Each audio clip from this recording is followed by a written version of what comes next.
Welcome into PFF TV. I'm Sam Monson. He's Steve Palazzolo, and we're here today to talk about the top 5 offensive lines in the National Football League, Steve. And let's count down from 5 to 1. And we're going to start with the offensive line that a lot of people are calling the #1 offensive line in football. And we're here to tell you, not so fast. It's the New Orleans Saints, who I think arguably have the best left and right tackle in the entire league. Teron Armstead, when he's healthy, at left tackle. Ryan Ramczyk at right tackle. Those guys have been fantastic.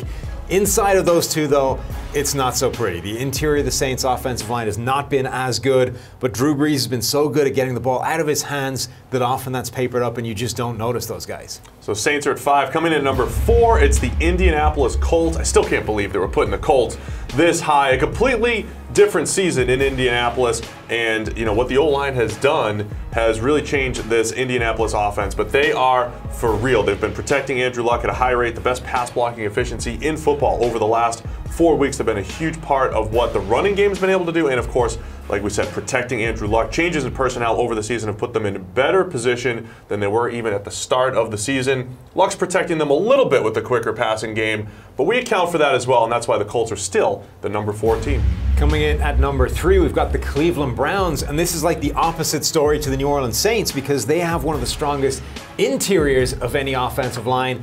Question marks outside of the tackle position, but the interior is led by guard Joel Bitonio, who has yet to allow either a sack or a hit all season long, giving up just 9 total hurries so far this season, and now he's blocking for Baker Mayfield, the quarterback that's helping him out a lot more than they have in the past.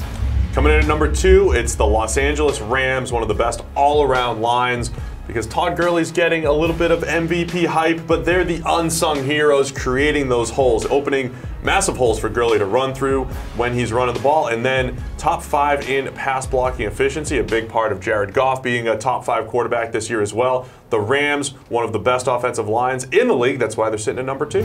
Then number 1, the best offensive line in the NFL through 12 weeks of the season, it's the Pittsburgh Steelers. They've been there in recent years, Steve. They've been one of the number 1 offensive lines over the past few seasons. They're number 1 right now in pass blocking efficiency. That's a per snap measure of how a team pass protects, and they've been absolutely fantastic there, giving up just 83 total pressures. That's 3rd in the NFL, and they've been a huge reason why James Conner has been able to step in and be basically as productive as Le'Veon Bell all the way through the season, even if he slowed down a little bit in the past couple of weeks. So the Pittsburgh Steelers back to the number 1 spot in overall offensive line rankings at PFF. Make sure you hit the like button, the subscribe button, and check out all the rest of our YouTube content.